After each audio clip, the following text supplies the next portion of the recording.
Hi, I'm Blake Nichol with Denison Yachting. Today we're here in Fort Lauderdale, Florida to walk you through this 2011 70 Azimut Fly.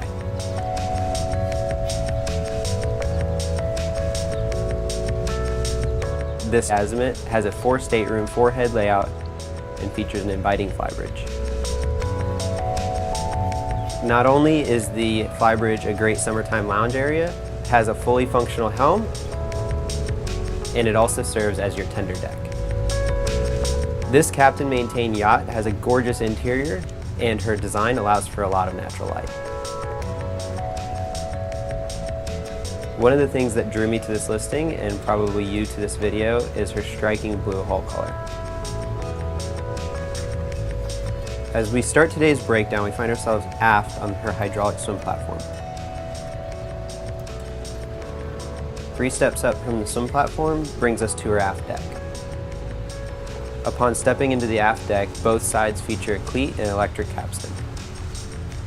Also found to both port and starboard are boarding gates. Centerline on the aft deck, we have a U-shaped seating area with a teak dining table.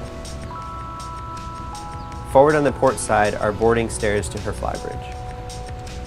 Covering the entire aft deck is a molded hardtop, which features LED lighting and fusion stereo system. On the starboard side is one of 2 places to access the engine room. The second is through a transom door where we enter the crew quarters. The crew quarters also serves as a utility room, which features a washer and dryer, freezer, and your electrical panels. Down here in the crew quarters we find a single berth in the captain's cabin and a wet head. Just forward of the crew area is her immaculate engine room. This 70 Azimut is powered by a pair of MAN 1360 common rail diesels. On the aft bulkhead, you'll find her 2 Kohler generators. When she's underway, her MAN engines will give her a cruise speed of about 24 knots, and she'll top out at 30 knots.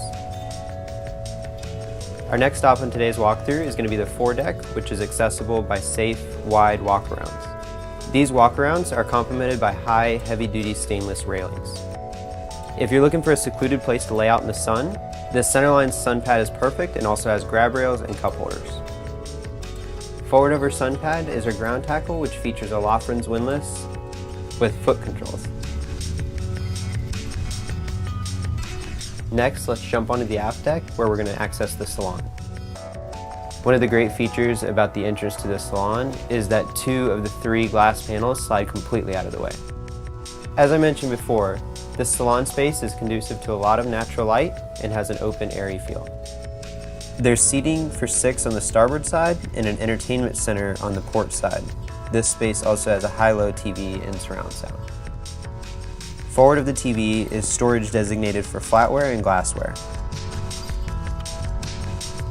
This brings us to the dinette. This plush dining area can accommodate 8 and is just an arm's reach away from her galley. Next, let's take a look at the galley. Starting forward and moving aft, she has a full-size Miele fridge and freezer, a twin basin sink set into a marble countertop, a GE microwave, custom silverware storage, and a Miele dishwasher below the counter. Outboard on the starboard side, she has a 4-burner glass cooktop. Our final stop on the main deck is the lower helm on the port side. Because of her Italian design, this helm has the feel of a sports car with everything you need within reach. We see this first with her electric helm seats. As for the helm itself, it's equipped with a joystick that incorporates her engines and thrusters for easy docking. This is next to a quick chain counter. Next are her thrusters and engine controls. Above are a pair of MAN engine monitors, and moving to starboard is an autopilot control as well as trim tab control. Centerline are a pair of Raymarine multifunction displays that function as a chart plotter, radar, and display all the onboard cameras. Beyond the wheel is a data display as well as an Azimut Motoryacht display. This runs the whole boat. It's how you switch over power, monitor tank levels, and several other important functions. Just below is the control box for the multifunction displays.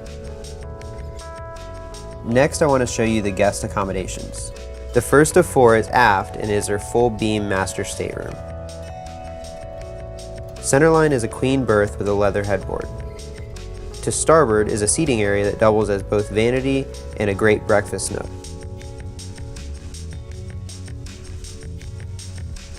Aft of this is an ensuite with a his and her vanity and marble countertops. Inboard is a shower stall with teak flooring and a rainfall shower head.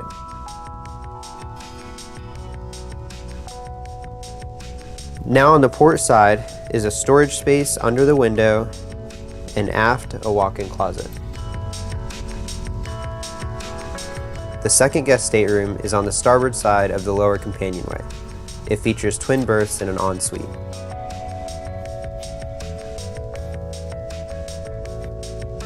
Across the hall is another twin stateroom with an ensuite that shares an entrance with the hall.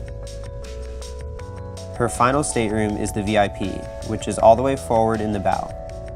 It has an island-style double berth, a hanging locker to port, and an ensuite on the starboard side. Leaving the VIP, our next stop is the flybridge.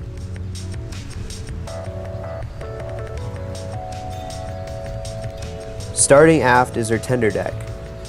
She has a Williams 325 jet tender and an Opak Mare Davit.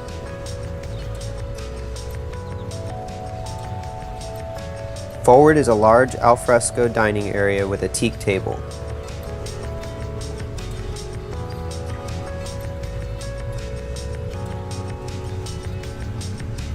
Letting in the sun is a retractable electric sunroof.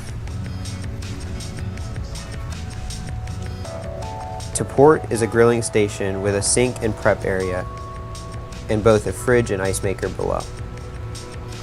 Forward of this is a large sun pad. Our last stop on board is the upper helm. Up here you can find just about everything that was at the lower helm. This is where the captain will be running the boat from most of the time, and for good reason. It offers great visibility, which is important on a boat this size.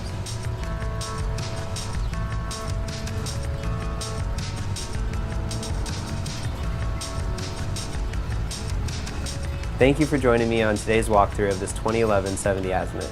If you'd like any more information or would like to see her in person, contact me anytime.